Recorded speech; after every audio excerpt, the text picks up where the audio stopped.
অসম মাধ্যমিক শিক্ষা সংঘত চমুকৈ সেৱাৰ পাঠ্যক্ৰমৰ অন্তৰ্গত মৰমৰ নৱম শ্ৰেণীৰ ছাত্ৰ ছাত্ৰীসকল যোৱা এটা লেচনত আমি তোমালোকৰ পাঠ্যৰ অন্তৰ্গত যেটো অনুশীলনী মূল অনুশীলনী আছিল এক্সাৰসাইজ আছিল তাৰে কেইটামান নিউমাৰিকেল প্ৰব্লেম কৰি দিছিলোঁ সমাধান কৰি দিছিলোঁ মানে গাণিতিক সমস্যা কেইটামান তাৰ পিছত মৰমৰ আৰিফ খাতুন ভূঞা বুলি ছাত্ৰী এজনীয়ে আপত্তি এটা কৰিছে সেইটো হৈছে উদাহৰণৰ যিকেইটা প্ৰব্লেম আছে সমস্যা আছে এইকেইটাও ভালদৰে বুজাই দিব লাগে এই আপত্তিৰ ওপৰতে ভিত্তি কৰি আজি আমি আৰম্ভ কৰিব ওলাইছোঁ উদাহৰণ যেটো আছে 11.1 সেইটো আমি প্ৰথমতে আমি আৰম্ভ কৰিম প্ৰব্লেমটো হৈছে আমাৰ 11.1 দিয়া আছে আমাৰ বস্তু এটাৰ ওপৰত 5n বল প্ৰয়োগ কৰা হৈছে 5n 5 নিউটন বল এইটো বল প্ৰয়োগ কৰা হৈছে বলৰ দিশত যিফালে নেকি বল প্ৰয়োগ কৰা হয় বস্তুটোৰ ওপৰত তাত বস্তুটোৰ হৰণ হ'ব হৰণ মানে ডিসপ্লেসমেন্ট স্থানান্তৰ হ'ব সেই s বা হৰণৰ পৰিমাণ হৈছে 2 মিটাৰ 2 মিটাৰ দিছে যদি হৰণৰ সমুদায় সময়ছোৱাত বলটো ক্ৰিয়াশীল হৈ থকা বল কিমান কাৰ্য কৰা হ'ব কাৰ্যৰ পৰিমাণটো আমি উলিয়াব লাগে তেতিয়ালে আমি কি কৰিব লাগিব আমি কাৰ্যৰ সূত্ৰ পাইছো আমি পাওঁ কি পাওঁ কাৰ্য সমান বল বস্তু এটাৰ ওপৰত বল প্ৰয়োগ কৰিব লাগিব তেতিয়ালে তাৰ হৰণ ঘটিব হৰণ মানে হল স্থানৰ পৰিৱৰ্তন হ'লে তেতিয়াহে কাৰ্য কৰা হয় বস্তুটোৰ ওপৰত এটা কাৰ্যৰ কাৰণে আমি লিখিব পাৰো ওয়ার্ক w বল হৈছে f ইনটু s s মানে হৈছে s ক আমি হৰণ হিচাপে আমি ধৰি লৈছো এতিয়া আমাৰ ইয়াত দিয়া আছে আমাক কি দিয়া আছে এইটো w আমি উলিয়াব লাগে কাৰ্য কিমান কাৰ্য কৰা হ'ব এইটো উলিয়াব লাগে এইটো w পৰিমাণ বল দিয়া আছে f ইয়াত দিয়া আছে f = কিমান আছে 5 নিউটন বল প্ৰয়োগ কৰা হৈছে এইটো 5 নিউটন বল এখিনি আমি লিখি ল'ব পাৰো দিয়া আছে বুলি আৰু হৰণ কিমান হৈছে 2 মিটাৰ s ৰ পৰিমাণ হৈছে 2m গতিকে আমি ফিল আপ কৰি দিব পাৰো w = 5n Newton into s ৰ পৰিমাণটো 2 মিটাৰ 2 মিটাৰ হৰণ হৈছে গতিকে আমি লিখিব পাৰো 5 * 2 10 নিউটন মিটাৰ এনেদৰে লিখিব পাৰো নিউটন মিটাৰ বা ইয়াৰ আন এটা একক আছে SI ইউনিট 10 জুল কাৰ্যৰ একক নিউটন মিটাৰ বা nm বা জুল এইটো আমি মনত ৰাখিব লাগিব এই w কাৰণে w মানে কৰা কাৰ্যৰ পৰিমাণ আৰু তাৰ শেষত আমি একক লিখিম কি নিউটন মিটাৰ বা জুল লিখিলো এইটো হয় এইটো লিখিব পাৰো নহয় এইটো লিখিব পাৰো গতিকে হৈ গৈছে আমাৰ এইটো সমাধান আমাৰ এনসাৰটো এটোই হ'ব নেক্সট উদাহৰণ আছে কি আছে মুটিয়া এজনে 15 কেজি মালপত্ৰ মাটিৰ পৰা ওপৰলৈ দাঙি ললে মুটিয়া এজনে আৰু 1.5 মিটাৰ উচ্চতা 1.5 মিটাৰ উচ্চতাত হিমান ওখত নিজৰ মূৰৰ ওপৰত ৰাখিলে থলে মালপত্ৰৰ ওপৰত তেওঁ সম্পন্ন কৰা কাৰ্যৰ পৰিমাণ নিৰ্ণয় কৰিব লাগে তেওঁ কিমান কাৰ্য কৰিলে অৰ্থাৎ বস্তুটো মাটিৰ পৰা দাঙি মূৰৰ ওপৰত যেটো উচ্চতা আছে 1.5 মিটাৰ হিমান উচ্চতাত ৰাখিলে মূৰৰ ওপৰত ৰাখিলে গতিকে আমাৰ কি হৈছে বস্তুটোৰ ঠাই পৰিৱৰ্তন হৈছে গতিকে বস্তুটোৰ পৰা কাৰ্য কৰা হৈছে এতিয়া আমি কাৰ্যটো উলিয়াব লাগিব দিয়া আছে লিখিব পাৰো দিয়া আছে মালপত্ৰৰ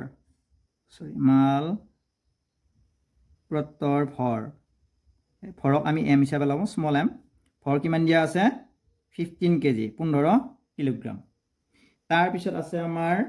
হৰণ বস্তুটোৰ স্থানৰ পৰিৱৰ্তন হ'ল মাটিৰ পৰা গৈ মূৰৰ ওপৰত সেইখিনি দূৰত্ব হৰণ বস্তুটোৰ হৰণ কিমান হ'ল হৰণ আমি স্মল s ৰে বুজাও হৰণ হৈছে 1.5 মিটাৰ এইটো 1.5 মিটাৰ গতিকে কৰা কাৰ্য কিমান হ'ব সম্পন্ন হোৱা কাৰ্য আমি w বুলি লিখো f * s বা fs আকৌ আমাৰ f ৰ কাৰণে এটা সূত্ৰ পাইছিলো আমি গতি বিষয়ক সূত্ৰত f = ma f = ma m মানে হৈছে বস্তুটোৰ ভৰ আৰু m মানে হৈছে ত্বৰণ ত্বৰণ মানে গতি বেগৰ যিটো বৃদ্ধিৰ হাৰ সেইটো হৈছে ত্বৰণ ইয়াৰ ক্ষেত্ৰত আমি এইটো ব্যৱহাৰ কৰিব পাৰোঁ কাৰণ তলৰ পৰা ওপৰলৈ মাধ্যাকৰ্ষণীয় শক্তিৰ বিৰুদ্ধে আমাৰ কাম কৰা হৈছে কাৰ্য কৰা হৈছে কিনে এম ইয়াৰ ঠাইত আমি কি লিখিব পাৰোঁ জি লিখিব পাৰোঁ এইটো ঠাইত আমি জি লিখিব পাৰোঁ স্মল জি আকৌ আমাৰ জিৰ মান হৈছে মাধ্যাকৰ্ষণিক ত্বৰণৰ মান হৈছে 9.8 মিটাৰ পাৰ ছেকেণ্ড ইনভাৰ্ছ বা মিটাৰ পাৰ ছেকেণ্ড স্কুৱেৰ প্ৰতি ছেকেণ্ডত কি হয় 9.8 মিটাৰ প্ৰতি ছেকেণ্ড মানে এইটো মিটাৰ পাৰ ছেকেণ্ড বুলি কয় আৰু বাৰু যিয়ে নহওক ইয়াত আমাৰ কি হ'ল জিৰ মানটো কিতাপত আছে জিৰ মানৰ ঠাইত আমাৰ 10 দিয়া আছে প্ৰায় 10 ধৰক এইটো 10 ধৰা হ'ল 10 ধৰি ল'লোঁ আমি প্ৰায় ধৰিলোঁ এইটো আমি 9.8 মানে প্ৰায় 10 ওচৰা ওচৰি কিতাপত দিয়া আছে উদাহৰণতে সেইকাৰণে মই 10 ধৰিছোঁ এনে সাধাৰণতে 9.8 মিটাৰ পাৰ ছেকেণ্ড স্কুৱেৰ এতিয়া ইয়াতে আমাৰ সূত্ৰত কি বহুৱাম F is equal to M A হয় এম জি বহাব লাগিব এম জি ইনটু এছ হৰণ এতিয়া আমাৰ মানবিলাক বহুৱাই দিম যেহেতু ভৰ দিয়া আছে 15 কিলোগ্ৰাম 15 কেজি ইনটু জিৰ মান 10 metre per second square 10 M S inverse 2 into আমাৰ হৰণ ঘটিল 1.5 মিটাৰ এইখিনি ছাইডত এনেদৰে দি দিব পৰা এইখিনি মিটাৰ পূৰণৰ সুবিধাৰ কাৰণে মই এনেদৰে পাতিছোঁ 15 মানে 1.5 ইনটু 15 1.5 ইনটু 15 225 হয় এটাৰ আগত দশমিক আছে দশমিক বহাই দিয়া এনেদৰে লিখিব পাৰা আৰু ইয়াত 10টো যদি পূৰণ কৰি দিয়া 10টো ইনটু কৰি দিবা 2 2 5 আৰু এইটো 0টো আহি গ'ল এতিয়া দশমিক এটাৰ আগত আছিল এনেদৰে বহাই দিয়া টোটেল আমাৰ হৈ গ'ল 225 225 ডাব্লিউ কাৰ্যৰ একক কি আছিল নিউটন মিটাৰ আমি পাইছোঁ নিউটন মিটাৰ আৰু আমি লিখিব পাৰোঁ 225 জুল বুলি লিখিব পাৰোঁ গতিকে আমাৰ এইটোৱে হ'ব এনসাৰ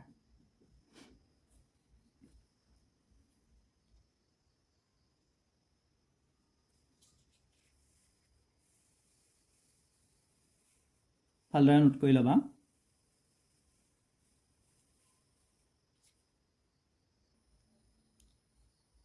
এইবাৰ আমি লৈছোঁ উদাহৰণ 11.3 দিয়া আছে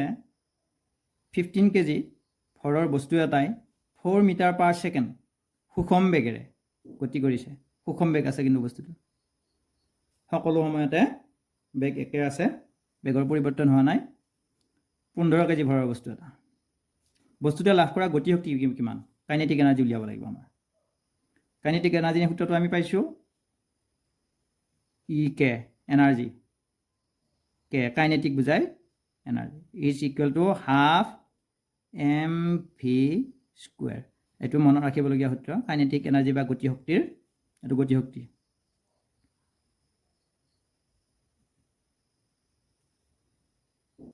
এতিয়া আমি লিখি ল'ম দিয়া আছে বস্তুটোৰ ভৰ আমি লিখি দিব লাগিব বস্তুটোৰ ভৰ small M is equal to 15 K G 15 K G বস্তুটোৰ বেগ V velocity is equal to 4 metre per second এতিয়া আমাৰ যেহেতু কোৱা আছে সুষম বেগেৰে গতিকে সুষম বেগেৰে গতিশীল এম ভৰৰ বস্তু এটাৰ কাৰণে এম ভৰৰ যদি বস্তু এটা কিবা এটা এম ভৰৰ বস্তু সেই বস্তুটোৰ গতি শক্তিৰ প্ৰকাশ ৰাখিৰ আমাৰ সূত্ৰটো এইটো মই অলপ আগতে লিখি দিছোঁ এইটো মনত ৰাখিবলগীয়া এইটো খাটিব গতিকে ইয়াত আমি এইটো বহুৱাব লাগিব এতেকে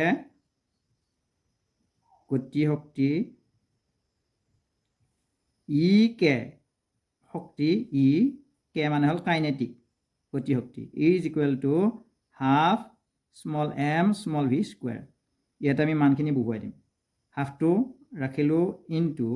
এম আছিল আমাৰ 15 কেজি ভি স্কুৱেৰ ঠাইত ভিৰ মান বহুৱাই দিম 4 এম এছ ইনভাৰ্ছ 1 মানে মিটাৰ পাৰ ছেকেণ্ড ভিৰ মান বহুৱাই দিছোঁ ভিৰ ওপৰত স্কুৱেৰ আছে ইয়াতো স্কুৱেৰ বহুৱাই দিছোঁ হাফ ইনটু 15 কেজি ইনটু ইয়াতে আমাৰ কেইটা থাকিল পূৰণ হয় দুটা আছে 4ms ইনভাৰ্স ইনটু 4ms ইনভাৰ্স মানে 4 মিটাৰ পাৰ ছেকেণ্ড দুটা আছে দুটা পূৰণ হৈ আছে ইয়াত স্কুৱেৰ হৈ আছে গতিকে আমাৰ কি হ'ল 2ৰে আমাৰ ইয়াতে 2ৰে হৰণ যাব 4ক 2 দুগুণ 4 2টো কাটি দিলোঁ 4টো কাটি দিলোঁ থাকিল কিমান 4 দুগুণ 8 8 15 গুণ 8 15 গুণ 120 120 জুল এককটো আমি জুল ৰাখিম গতি শক্তিৰ একক কাৰণ আমি কিছু অলপ আগতে আমি উদাহৰণত পাইছোঁ কাৰ্যৰ এককো জুল আৰু ইয়াতেও লিখিছোঁ গতি শক্তিৰ এককো আমাৰ জুল দিছোঁ কিহৰ কাৰণে দিছোঁ আমাৰ ইয়াতে সম্পন্ন হোৱা কাৰ্যৰ কাৰণে ডাব্লিউৰ কাৰণে আমি জুলে লিখোঁ আৰু সম্পন্ন হোৱা যিটো কাৰ্য আছে সেই কাৰ্যখিনি আকৌ গতি শক্তিৰ পৰিৱৰ্তন গতি শক্তি বস্তুটোৰ পৰা কাৰ্য কৰাৰ ফলত গতি পায়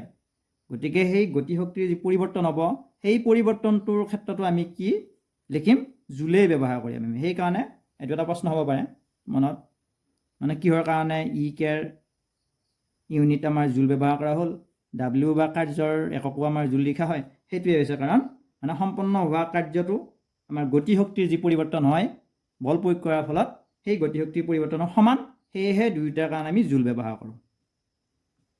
গতিকে আজিলৈ